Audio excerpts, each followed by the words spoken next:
Welcome back, everybody, to the second episode of Intellectually Speaking. I'm Cass. And I'm Ben. And today we're doing a special live episode. So, we just wanted to mention, because sometimes we'll be filming together and sometimes we'll be filming apart, we do actually live in separate cities, so we're not just, lazy and doing it from each other's alternate homes. Yep, and today we'll be talking about the kidnapping of Jayme Closs and the murder of her parents. So this is an awful story, but it does have a somewhat happy ending as far as true crimes go, so we thought it was a good place to start. It's also, super recent. It was 2018 into 2019, so really, really recent. So I also wanted to thank everyone for the views last week. We got a lot more than I think we thought we would, Yeah, so pretty nice. That's been honestly really great. Another thing, just to kind of check some boxes, we will be doing this bi-weekly since we're doing longer episodes and we've both got a lot going on in our lives, so bi-weekly we figured would be easier and, maybe even easier for our listeners as well. Yeah, we don't want to bore you with our voices too much. Yeah. So, something I'm really excited about is right around when we started our first podcast, I also became a coach with Team Beachbody, and I've absolutely loved it so far. So my first group challenge is starting this week. This podcast will be uploaded after it starts, but it's starting tomorrow from when we're recording. But anyway, I've been doing this for about 3 weeks now, and I've already noticed some slimming. I've noticed that I've got crazy more energy, and just overall on a day-to-day basis I'm just way more positive about myself and more confident, so it's been an amazing experience. So a little bit about Beachbody. It is a workout program, everything you can do from home, and usually the workouts are 20 to 30 minutes a day, so you can work it into a busy schedule. And so I'm kind of recruiting people to join my group challenges. And like I said, the first one's starting before we post this podcast, but if you want to join, it's not too late, so just reach out to me. My handle for Instagram is @notcass, that's @NOTCASS, and I'd be glad to explain a little bit more about it. Yeah, and they're pretty convenient workouts to stick in. I mean, I'm here visiting and I was able to join one. Yeah, easily, so. Yeah, it was a lot of fun. If you can do it with an extra person too, it's always that much more fun. We were laughing halfway through the workout and stuff, so. Mostly due to my incompetence. But. Yeah, well, and you said something really funny, and I'm on the floor trying to do my hip raise and laughing like crazy.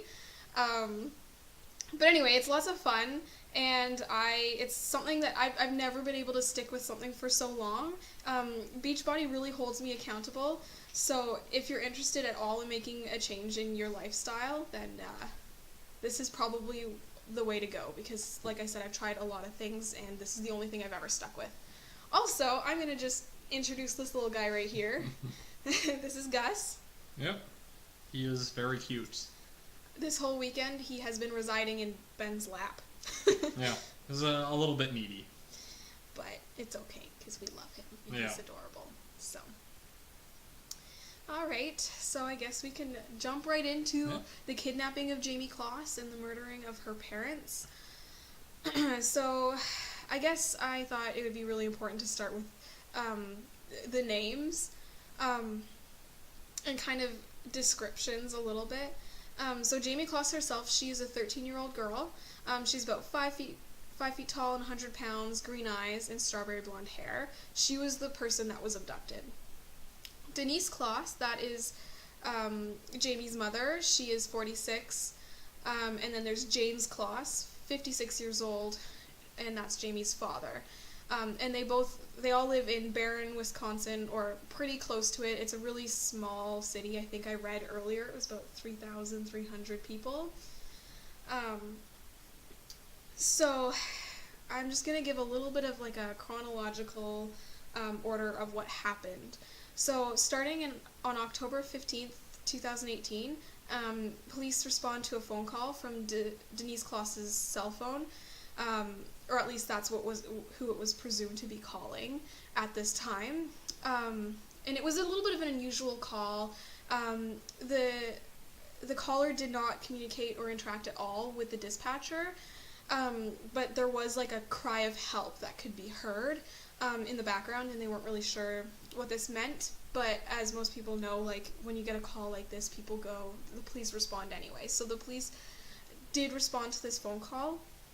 Do we know who made this phone call? Was it the intruder or the victim? So it came from Jayme Closs's cell phone. I do have kind of like the breakdown of what happened at the end. Nice. So this is what we know on October 15th. This is what we know. We know that a phone call was made from Jayme Closs's cell phone from the Closs family home, and police respond. So upon arrival, the police, they find the door broken into, and I'm pretty sure the first person they found shot dead was Jayme Closs, so Jayme's father. And then they, look further into the house and they find Jayme Closs also shot dead. But Jayme, she was nowhere to be found. And just this whole kind of story I found odd. Like, typically with kidnappings, there aren't murders as well. Like, it's usually either a kidnapping or a murder. So, and I think the police found this odd too, because they launched into an investigation right away. Like, they didn't hesitate. FBI was involved really soon after. And this is in the States, so I guess they don't have the, do they have an Amber Alert system in the States? Or is that just oh, it is, okay. Yeah. Well, we just got some information from our tech support and on-staff American, I want to say. So, yes, there is an Amber Alert system.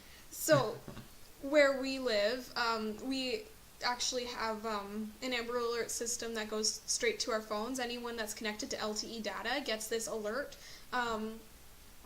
It also is good for like tornado warnings, I think. I saw that when the tornado happened here. Wow. So, anyway, it's like this really loud noise if you have your sound on, which I did when the last one went off.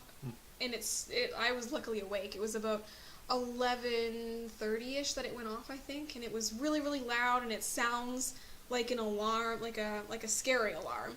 And it's like Amber Alert, and then it starts reading out the description of the person that went missing.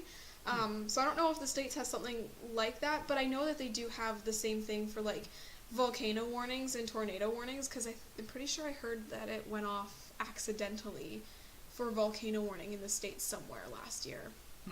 Anyway, that's really helpful. Not really sure if it happened in this case, but I do know that FBI was involved almost immediately, which doesn't happen too often, but I guess because of the murders, they did suspect that she was in immediate danger.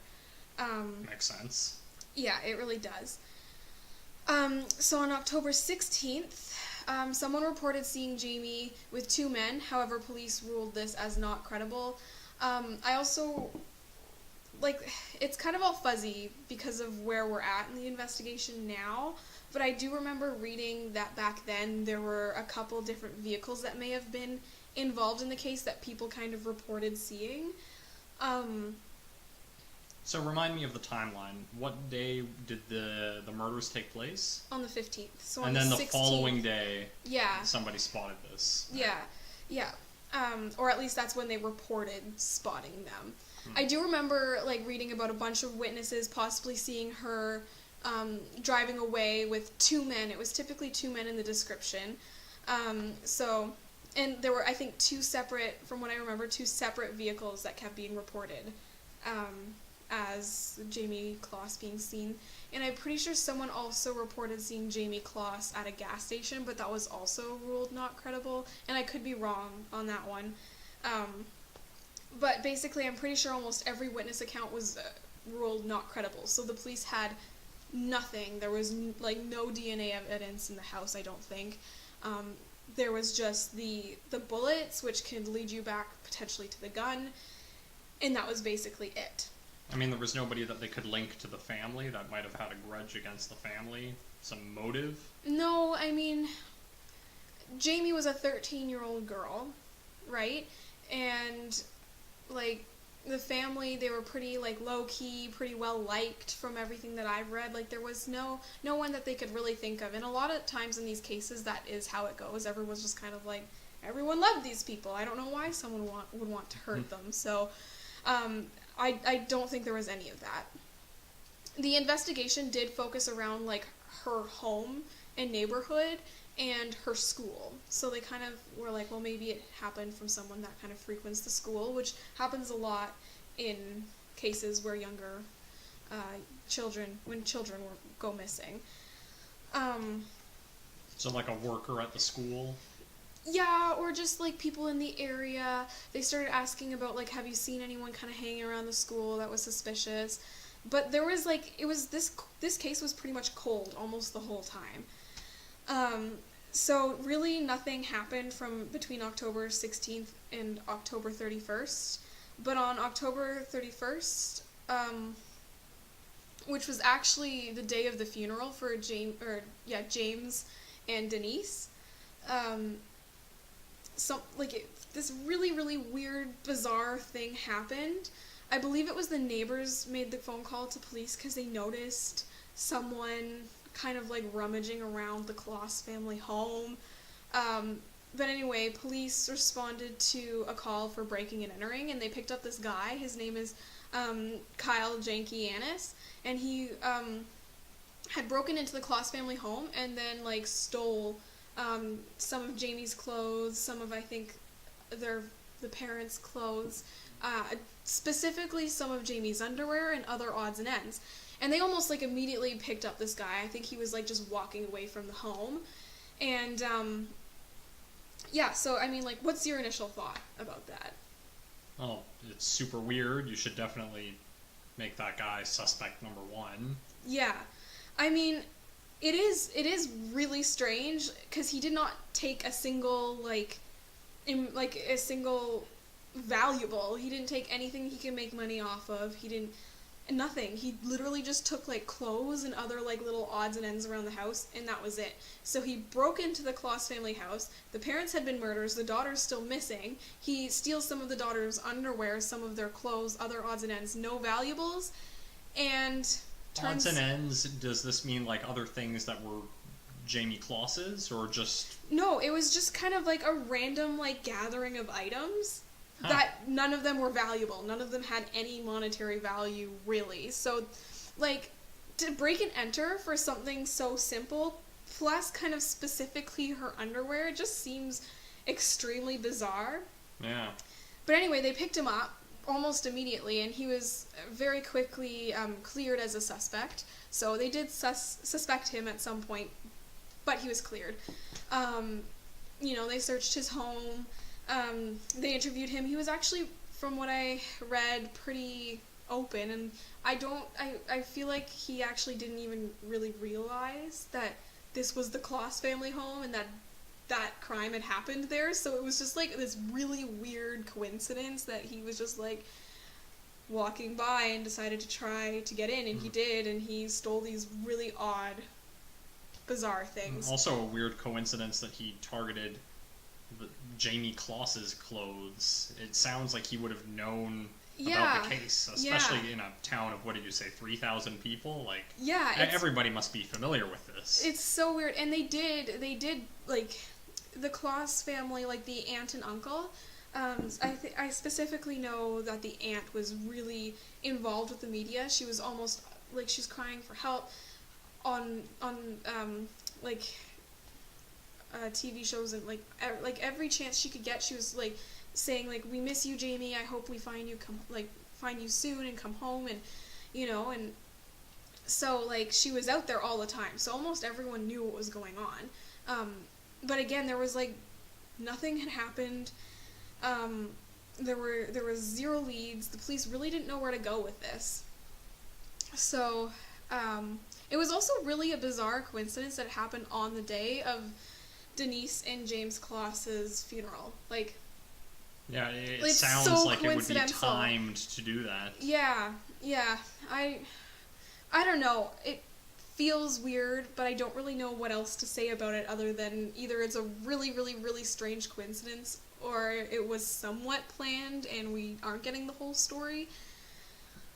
But anyway, he didn't kidnap Jayme, he didn't murder her parents, so he's just, I'm pretty sure, being charged with breaking and entering, and what is it, burglary under $5,000 or something like that. Well, I guess they're only taking odds and ends, probably. Yeah. So anyway. That's a real shame. I mean, I'm sure the police thought they caught a big break. Finally, they had no leads. Somebody breaks in and steals all their clothes. That would be disappointing. It is somewhat disappointing, but anyway. After this happened, the case seemed to turn completely cold. Nothing else happened at all until until the day that Jayme was found. So, 87 days after the disappearance of Jayme Closs, police receive a phone call from Kristen Kasinskis. Again, I'm sorry, I'm probably going to screw up names, so just putting it out there.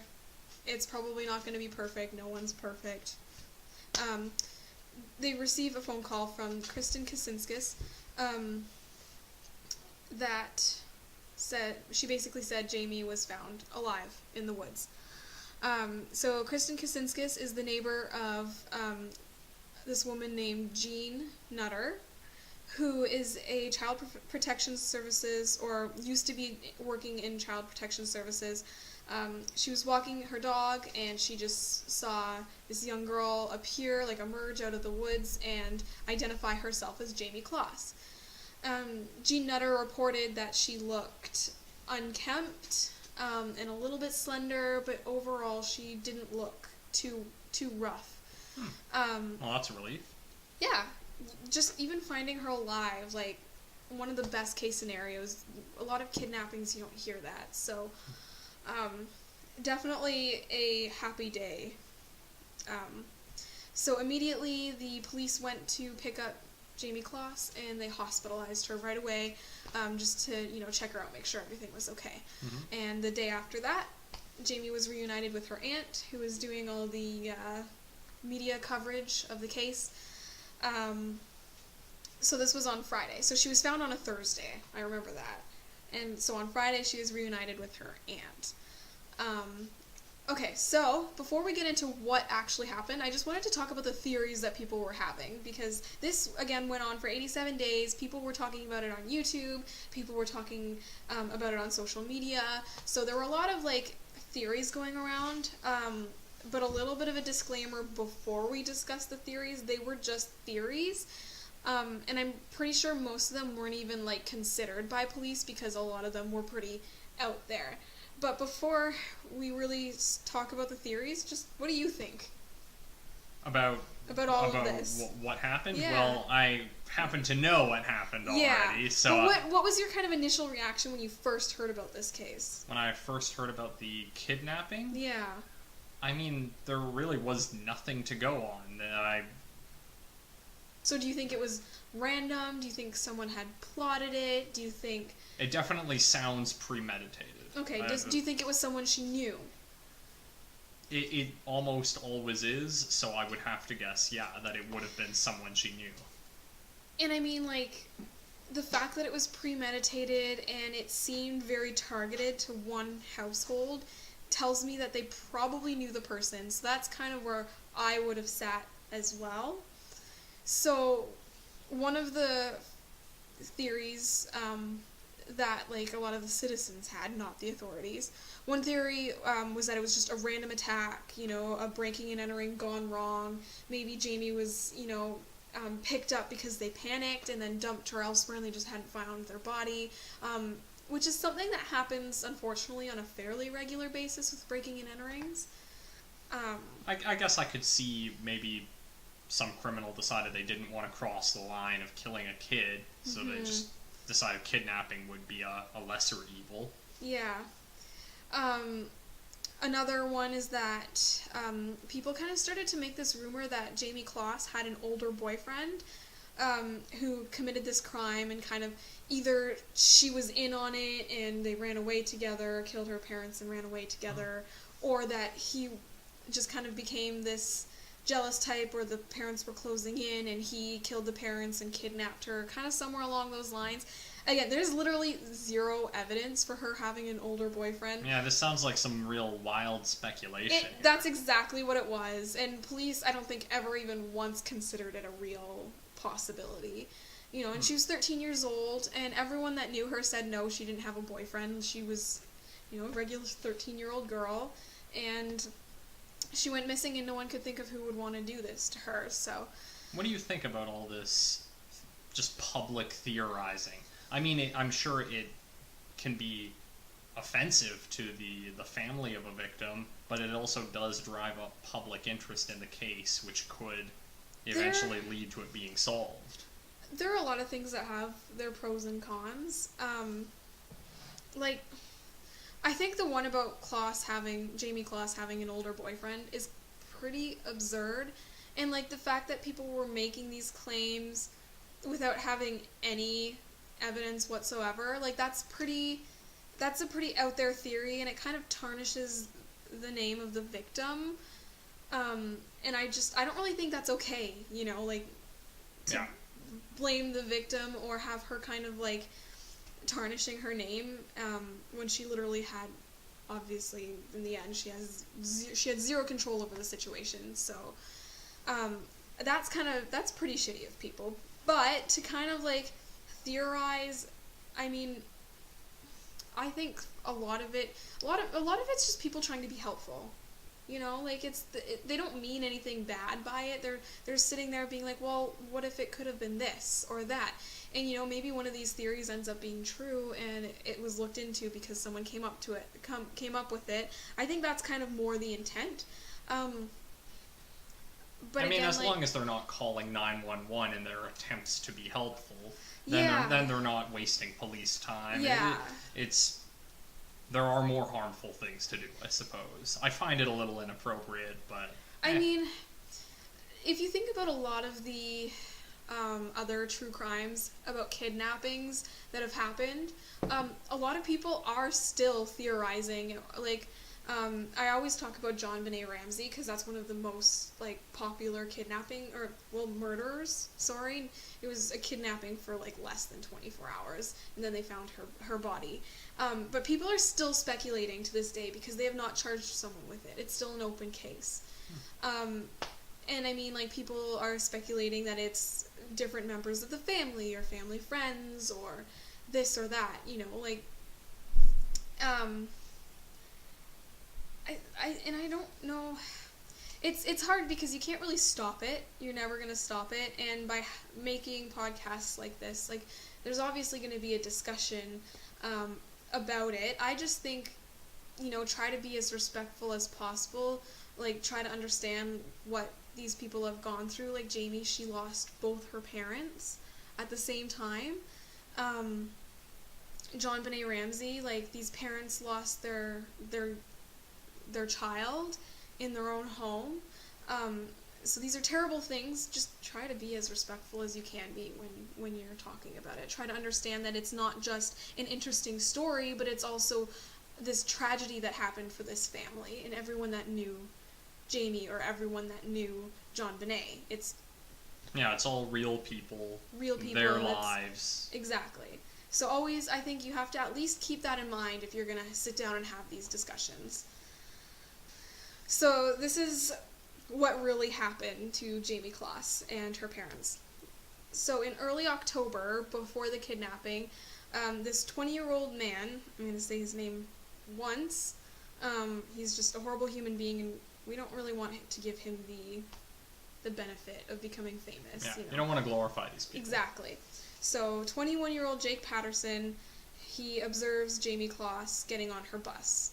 And this guy, he immediately just knows that he's the one that he's going to kidnap. That she's the one he's going to kidnap. He's immediately like, this is the girl, and I'm going to do it. And that night, he actually went to Walmart, and he bought all of the items that he needed to get away with the kidnapping. He bought a ski mask, So he was seeking a person to kidnap, or?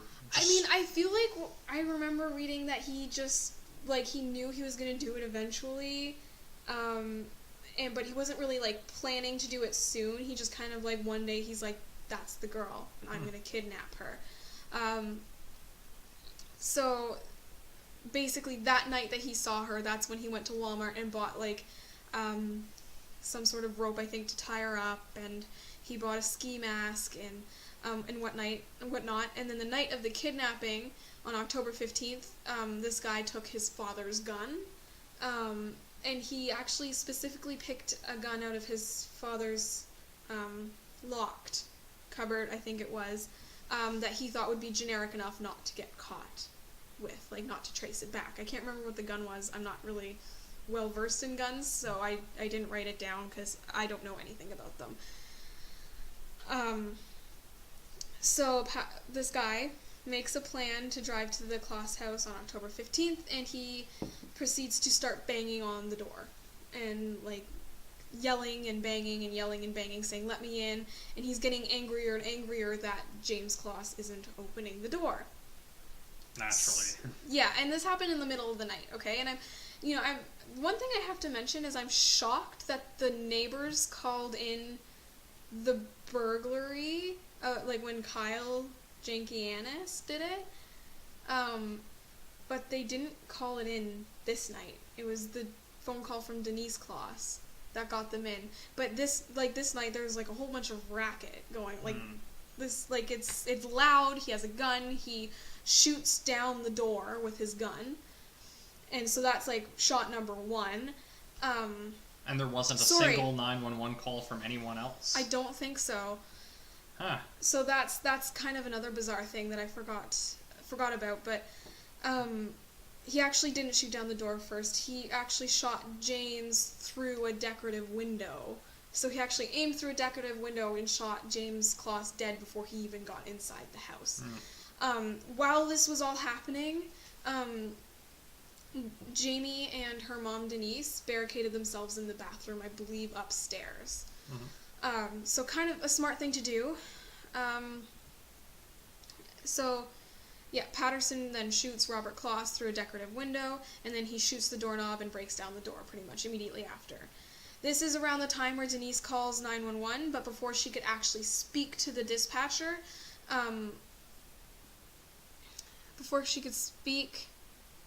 that's when this guy broke down the bathroom door, and he ordered Denise to put duct tape over Jamie's mouth. She listened, and then, unfortunately, he also shot Denise right then. Like, right after, I believe, Denise bound her own daughter and put duct tape over her mouth.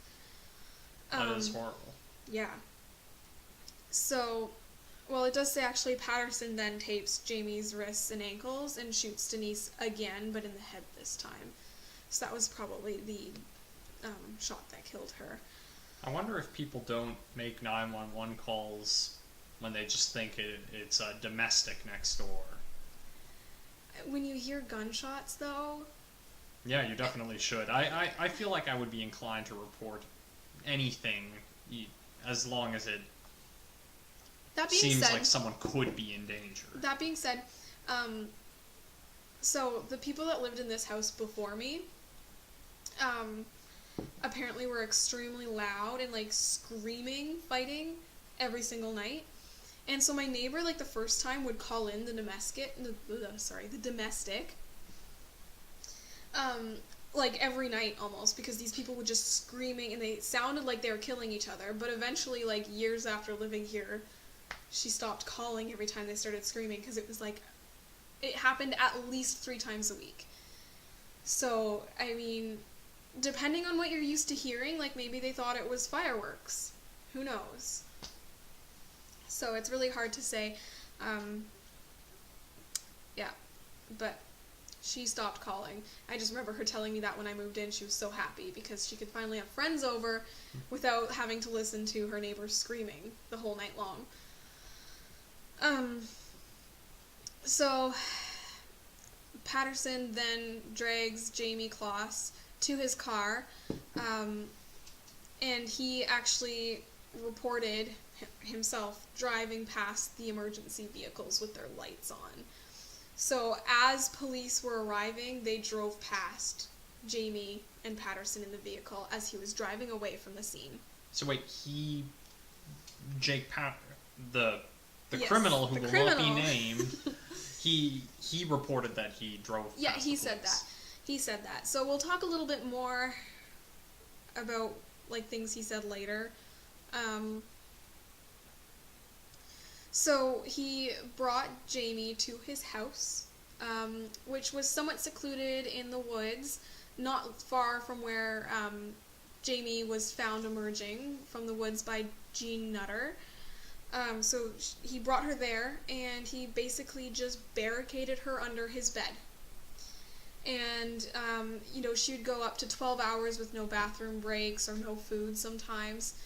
And all he did was he used, like, textbooks and weights. So, but he used more fear than physical objects to keep her under the bed. There were a few times where she would kind of, like, try to escape or think about it or, like, see how hard it would be. And then one time he caught her, and this is the only time he ever put a hand on her, but he did slap her, or he hit her somehow when she was trying to escape, and he told her, like, if you try to escape again, the punishment will be way worse next time. So this girl, and she's only 13 years old, is just terrified. So most of the 87 days she spent just staying under this bed. Eating food whenever he gave it to her. And he would allow her when he was home to come out, I believe, for a little while, but most of the time was spent under this bed. Well, I imagine she would be very afraid after seeing her parents killed in front of her eyes. Well, exactly. Like, she already knows that he's capable of murder. She watched it happen, and he kidnapped her, and now he's hit her once. Like, she's, like, I would be terrified. I probably wouldn't want to leave either. But eventually, so on Christmas, that's when he spent 12 hours away, and she thought about leaving, but, like, you never really know when he's gonna come back, and I think that fear really would play in your mind, so she didn't end up leaving, on Christmas, obviously. But she was left under the bed on Christmas for 12 hours with no bathroom breaks, no food, no water. Just left there under the bed. Was this guy a real recluse? Did he ever have people over that could have noticed? He did have people over. He had his family over a few times, like on a number of occasions, and they never thought he was capable of that. They never suspected a single thing. They did not think that there was another person in his house at all. So, eventually one day, this guy said to Jayme, I'm going out for a few hours, and he said that a few hours, and I guess he ended up staying out a little bit longer than he meant to, and she got out from under the bed, she pushed the weights aside, she escaped through the front door and ran for her life. And that's when she came across Jean. So, she was found safe and sound. As safe and sound as you can be in this situation. And, like, the crazy thing is, like, I'm not sure why he took her. Like, he just had a girl under his bed, a 13-year-old girl under his bed for 87 days. He hit her once, but he didn't sexually abuse her in any way. He didn't abuse her in any other way. He just kept her there and scared the living daylights out of her every time she tried to escape. So, I mean, best possible scenario you could ask for in a situation like this. Like, she came out of it alive, fairly healthy, and she wasn't abused, so. I'm sure she'll still be very scarred by the experience. Oh, yes, for sure. It's just, those little silver linings of, well, at least it wasn't, like, a lot of these situations, it's because this person has a thing in mind to do to these people, and he just wanted to keep her under his bed, which is a pretty, it's better than other options, so. But still terrifying, and it's still a terrible thing to go through, and, living every day not knowing what's going to happen to you, or when he might strike out, or when he might start abusing, like the things that have probably gone through her head just being under that bed is, I don't even want to think about it. Yeah, it's really lucky that he didn't put more planning into how he was going to hold her, because you often hear about some of these cases where people are kidnapped for years, and then when they finally get out of it, they have a lot of trouble readjusting. Yeah, for sure. And you hear about, too, like, people who have been kidnapped for years and eventually, like, their kidnapper starts letting them even go out into public, but they're still so scared that they still won't even tell anyone in public they need help. Yeah. So, I've heard of that a few times. I mean, there was that family a while ago that had, like, 12 kids, and then they would go on group vacations, and none of the kids were able to tell anyone what was going on. Some of them were adults. Yep. So, Jayme's now safe, reunited with her aunt. There was a $50,000 reward from the police for someone who found Jayme Closs, and it was offered to Jean Nutter, and I believe also Kristen Kasinskis, for finding Jayme. However, they refused it and said, no, give it to Jayme. She rescued herself. She got herself out of this house. All we did was bring her into our home and call 911. So they felt like she needed it a lot more than they did, which is true. I mean, like, all the trauma she just went through, like, just to pay for, like, therapy, and she just lost both of her parents, and, you know, like, that, she needed a lot more than they did. Unfortunately, they did not, as far as I know, give her the $50,000 reward, which sucks, because they could have, like, just taken it and then given it to Jayme. But the police didn't release that reward to Jayme. I would like to think that the government at least has some other way of, some other funds that they can give to victims to help them get back on their feet. Yeah. So, like, I do believe that Jayme deserves this money 100%. But I also somewhat understand why they didn't give it. Not that I agree with it, more just an understanding of why. It's just because, like, if we gave the money to everyone who was kidnapped and then found, like, they always knew where they were, right? So they were never really, like, lost in the right sense of the term. So if you give it to Jayme Closs, then a lot of people who have been kidnapped and found could be like, well, I kind of found myself because I was always with myself. It would be hard. There would be, like, this weird gray line, I think. Yeah.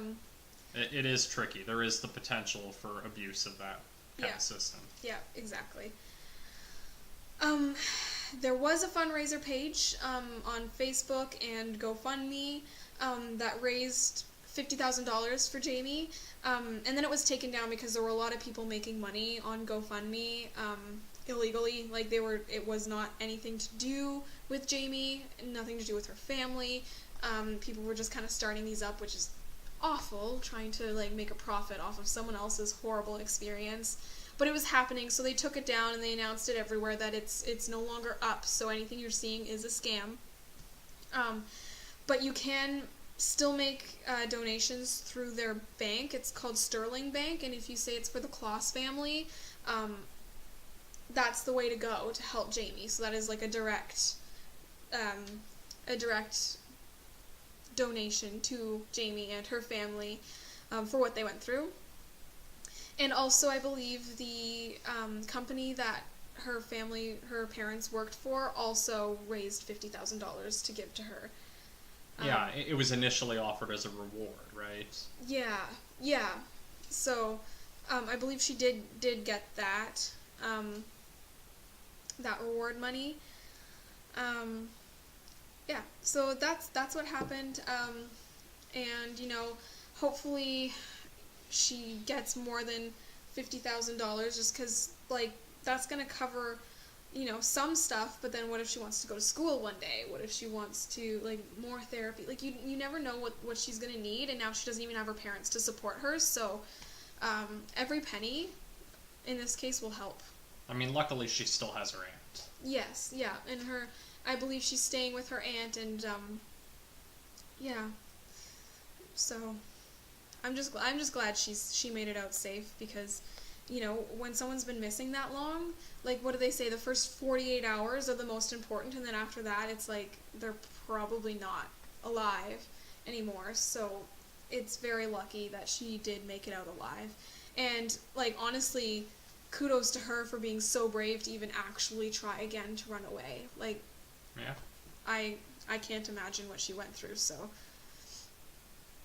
okay, so did you have some kind of discussion topics? Well, I was kind of interested in talking about true crime as a genre.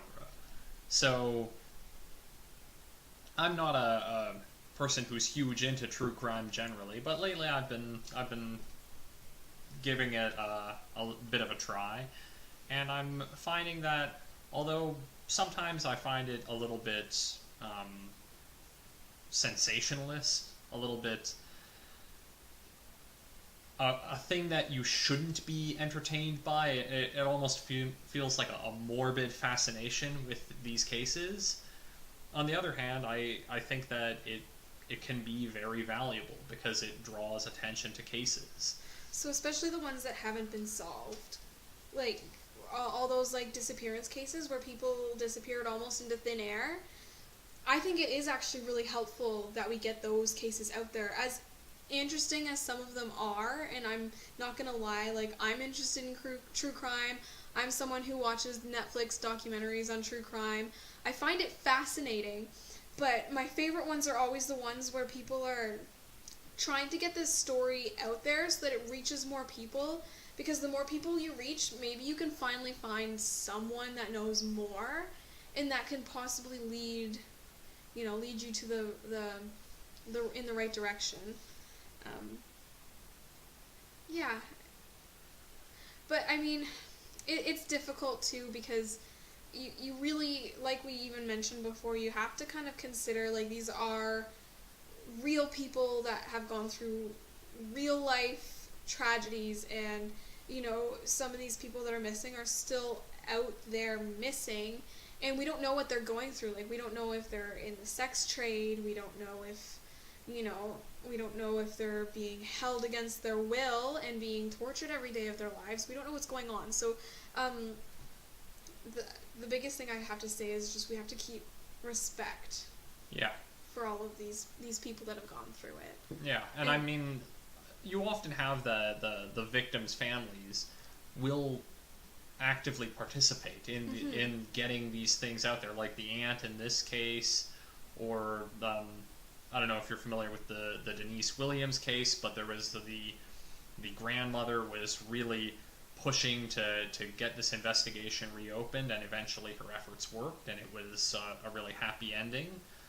So usually when you watch these documentaries, you do see that a lot of the concerned parties, they want people to talk about these things because they know that that's what, if anything, will solve it. It's getting people to pay attention to it. Exactly. So, I mean, it's unfortunate almost that it's, like, used as a genre itself.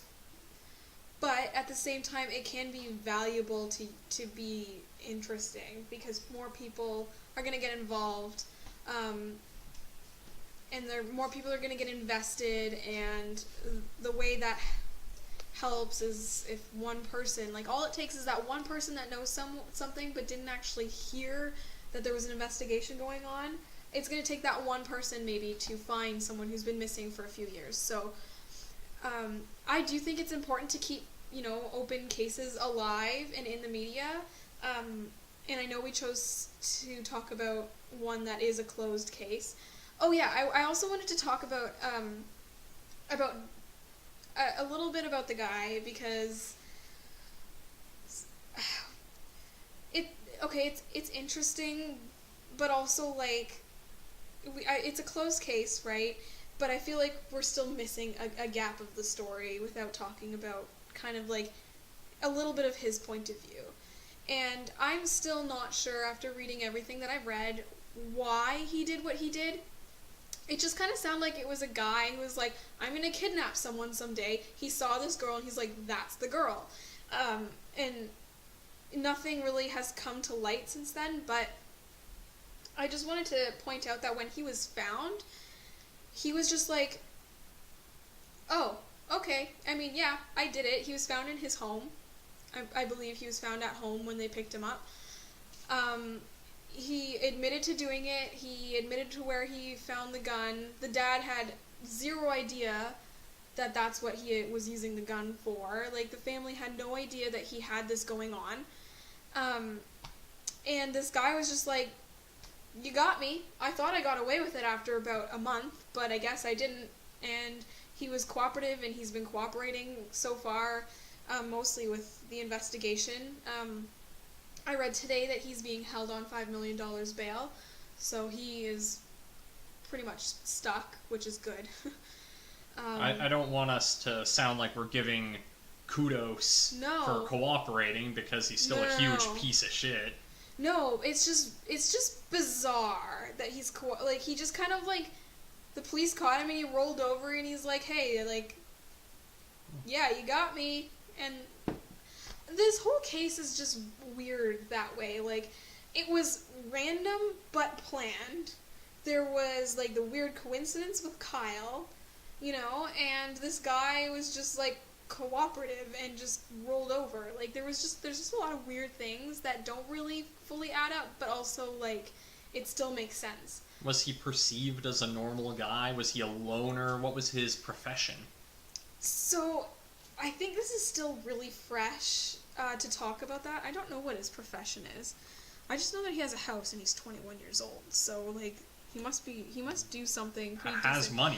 But he was cocky. I guess my point being was, like, a lot of, like, he was cocky. He thought once he had done it, and once about a month had passed by and they had nothing on him, like, he was keeping up with the report and everything on the case, and he was cocky. He thought he got away with it. He thought that he would just be able to keep her forever.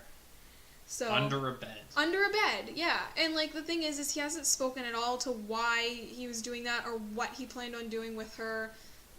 Like, I just don't understand, like, what I don't understand him, and I don't think I can ever understand someone that kidnaps someone else. Well, I mean, there is no really understanding what goes on in the mind of someone who would kidnap a person. But it feels like we're lacking a motive. I feel like we're missing a motive, other than he just felt like doing it, which is just a really weird motive. But I guess if you're that fucked up, there's really nothing stopping you from doing it.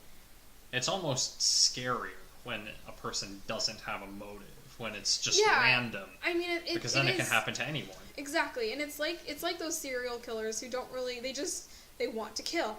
They don't really care. There's no motive behind killing any specific person. They just kill because it brings them pleasure. And I feel like that's kind of what happened here, except he wasn't out to hurt her or anything. He just wanted to keep her under her bed, which is just really, really strange. But yeah. I don't know. But then again, he also is a murderer, and he killed both James and Denise with 0 second thought, in completely cold blood.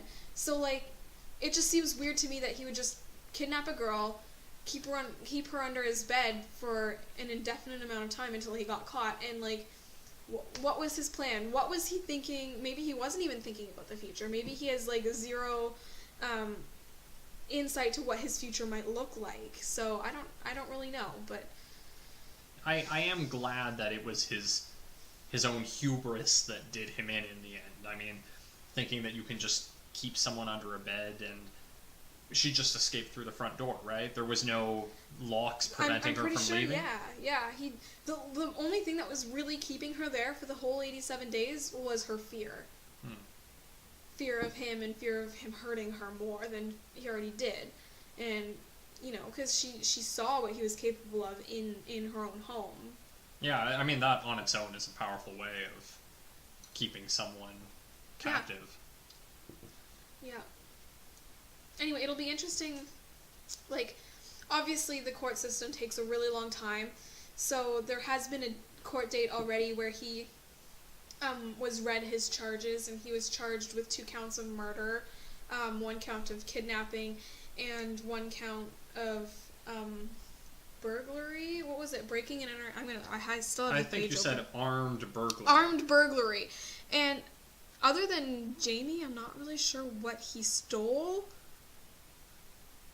Yeah, that one seems a little strange. But I mean, if he took anything out of the house, even the phone that the call was made on. Mm-hmm. Okay, and Kyle Janky Annis is charged with burglary and felony bail jumping. And then on the Wednesday before January 11th, he waived further reading of the complaint against him. So, anyway. One more thing that I would say in favor of paying attention to these kinds of cases is when every once in a while you get these stories where people don't want to pay attention, and you learn that if they had, it really could have helped. We recently, back to Amber Alerts, we got an Amber Alert here in Ontario a couple of weeks ago. Yeah, I kind of wanted to talk about that too, because it had a really bad outcome, and what were people doing the next day on social media? They were sitting there complaining that they sent out an Amber Alert at 11:30 p.m. So most people were sleeping. Like I said, I was not sleeping, but a lot of people were. And everyone the next day was like, why would you send out such a terrifying sound? And I get it if you wake up scared, but in the name of finding a child that's been kidnapped, wake me up any time of the night. And also, my phone sound is almost always on, so I'm not really 100% sure, but I'm pretty sure if your phone sound is off, it doesn't make the loud, blaring alarm. Did you get the alert? I did. See, and I wish that I had gotten the alert, because my area code is about the same distance from where it happened. Your phone is old. Does it have LTE, or is it just 4G data? I don't know what either of those are, so, okay, maybe I can't get Amber Alerts, and I should get a new phone, because I would like to receive them. I mean, we can take a look at your phone later to check, but it's only LTE, so that's why some people get them and some people don't. And, obviously I see the benefit in having these Amber Alerts, and, if it was, say my 6-year-old sister missing, I would want everyone to know right away, so that one person, that one single person that knows something or maybe has seen something calls in and helps find her. Unfortunately, with this Amber Alert, the girl, she was found, but she was found dead. Her father had murdered her so that the mother couldn't have her. It was one of those custody battles, and the father decided, if I can't have her, no one can. The only lucky thing I can say is that they caught him quickly, and he's now gonna suffer whatever penalty he gets. But the whole story was awful to hear. But I can't believe some people were complaining about the sound. First of all, turn your sound off if you don't want something waking you up while you're sleeping. Second of all, this is, what was she, 5, 6? I can't remember her age. I want to say a little bit older. Maybe 7, 8. Maybe 7 to 9, I think. Yeah. That sounds right. She was murdered, and if, it could have reached one more person sooner, who knows what the outcome could have been. So I can't believe people were complaining about that, but... Luckily, they've been very thoroughly chastised on social media. I think you won't find people complaining about Amber Alerts anytime in the near future. No, because everyone else is like, that's dumb.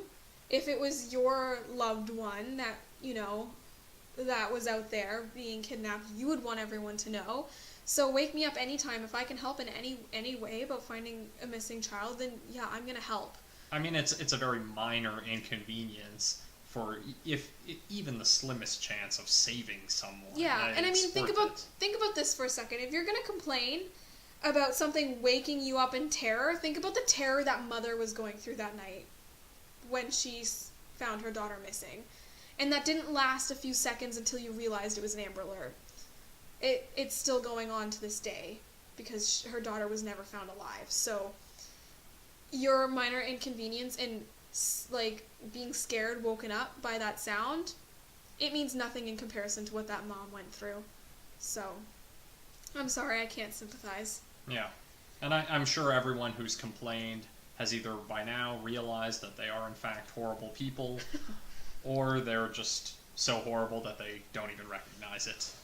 Basically, yeah. So, I feel like there was one more thing I wanted to talk about before we signed off. Well, we could talk about the movie that you recently watched. Yeah, that was actually it. So last week we talked about the movie Coherence that Ben recommended to me, and I watched it, and it was actually really good. So if you're looking for a movie to watch, check out Coherence. So it's a multiverse type movie. It's very appropriate to what our last podcast was about, and like the thing is, I was sitting on the couch, and every minute I'm like, oh, this is happening, and I couldn't really figure it out ever. So if you want to see a movie that like really fucks with you, watch this movie. It was really good. Highly recommend. So, yeah. And if you'd like to see a movie that is really relevant to this week's podcast, I would recommend 3 Billboards Outside Ebbing, Missouri. It's really about drawing public attention to a case and how it can pay off. Also on Netflix, there's a whole bunch of different docuseries that you can watch that are like about this kind of thing. So many different true crime. One that I would recommend that's really interesting is the Amanda Knox one. But there are so many, I haven't even watched them all. So if you're really interested in true crime, or we piqued your interest in true crime, just like I look up like docu-series, and then a lot of the docu-series that Netflix has is actually true crime. But also like you can look it up on YouTube. I'll just give a shout out to my favorite YouTuber, Kendall Ray. She does Where Is videos. And she actually did, interestingly enough, a Where Is video on Jayme Closs before she was found. So this was one where she could come back and say like, hey guys, she was actually found. This is such great news. But anyway, it was actually a week after she posted her Where Is video, Jayme Closs was found. So that's really interesting. But Kendall Ray is amazing. She does these Where Is videos. She does one every few months, I would say. And every time she does a Where Is video, she puts out a limited time t-shirt. And all of the proceeds from that t-shirt go to a company called Thorn, which is run by Ashton Kutcher. And I think Demi Lovato is also involved, but don't quote me on that. And this is the one that tries to find people who are in the sex trafficking. Sex and human trafficking, yeah. Yeah, so it focuses on like the technology of it, because the thing about sex and human trafficking is that it seems like the people who are doing it are so much more advanced than our police system. Unfortunately, like, you know, budget usually holds us back and things like that. So Thorn is specifically focused on creating this like recognition technology to find these people and bring them home. And it's actually had a pretty huge success. And again, if you're interested in like the story that we just talked about, check out Kendall Ray. Get one of her t-shirts. She's raised over $30,000 already, which is such a significant number. And maybe we can start doing something like that eventually, because that is such a good cause, and I think that's a good way to talk about true crime while still like having a reason to do it. Keeping it grounded. Yeah. But anyway, I think that's really all we had to talk about tonight. Yeah. Not next week, a couple weeks from now, we'll be talking about fad diets, nutrition, a few things. Things like the keto diet, kind of like nutrition myths, and things like that. So it'll be really interesting, a great discussion. A lot of things to rant about. Yeah, that too. So I'll kind of bring in my experience as a nurse, and Ben will just get frustrated because he gets frustrated by this topic. But anyway, we'll see you next week with that topic. Bye.